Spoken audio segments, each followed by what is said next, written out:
Joe Manchin, thrice elected as a Democrat to represent West Virginia in the Senate, but in his final term left that party to become an independent, in part because of that tussle with Democrats over the filibuster. I know you were listening, Senator, to your former colleague. Yeah. What do you say to his claim that the Democratic Party, without you, without Kristen Sinema, would never, that the filibuster's dead either way?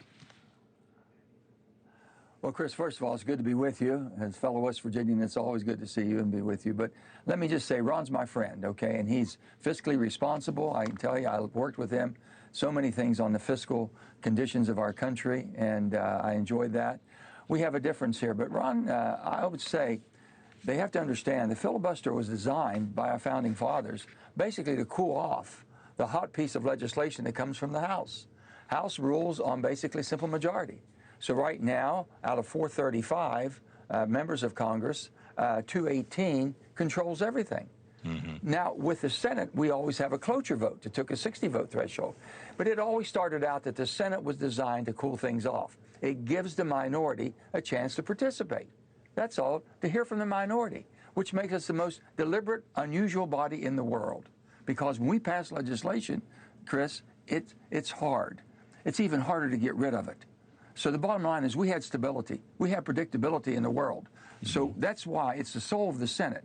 Now, I would say to the Democrats, my Democrat friends, if you were using me and Kirsten to catch the spears, but you really felt like we did, but you didn't have to do it, okay, I'm okay to be a spear catcher. I'm fine. I've always been independent.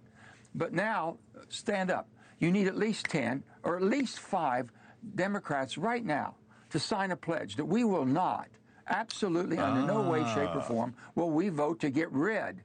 Now, if you're not willing to do that, then what Ron is saying, then have a vote change. If you want to go down in annals of history of saying that I nuked the Senate, I voted to get rid of the Senate and become a flip-flop glorified House, that every 2 years, I'll guarantee you, we will not remain the superpower of the world because we will not be predictability. It will not be sustainable. And that would basically kill the soul of the Senate.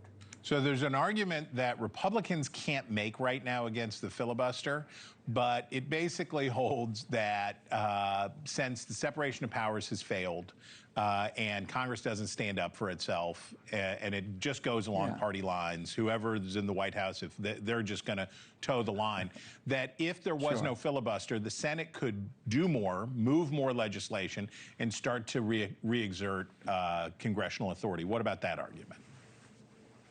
Well, the argument's true. You could do anything you want to do with 51 votes if they're all in sync and everyone just following the party line right now. That's the problem with the power of the parties are ridiculous. Here I am, a registered independent, no party affiliation, and I cannot even participate in the Republican primary in West Virginia when I have friends I would like to support and vote for because it's closed.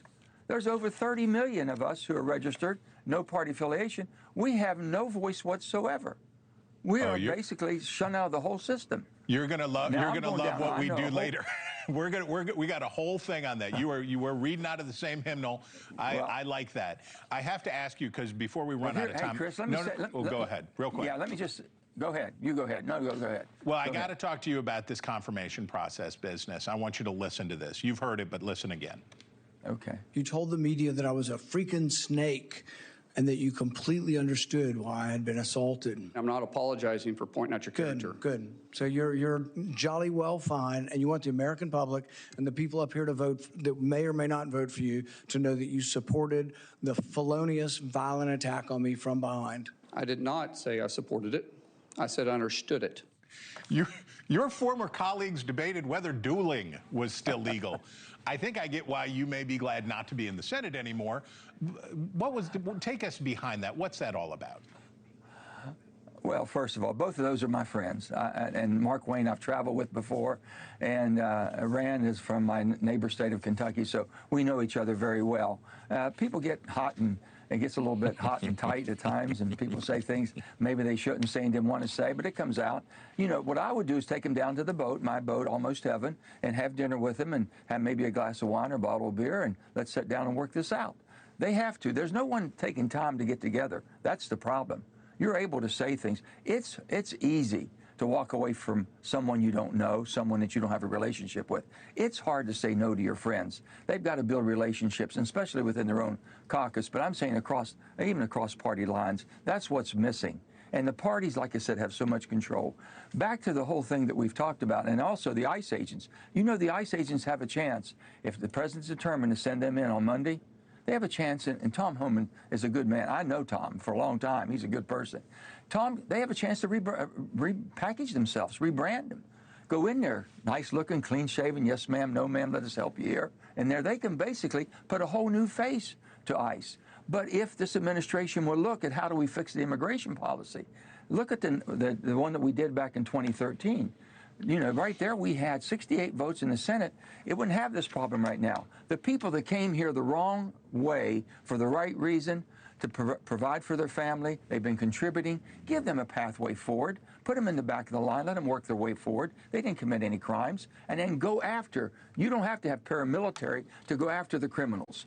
Thank you for watching. Subscribe below and download our NewsNation app right now on your phone, and you will get fact-based, unbiased news for all Americans.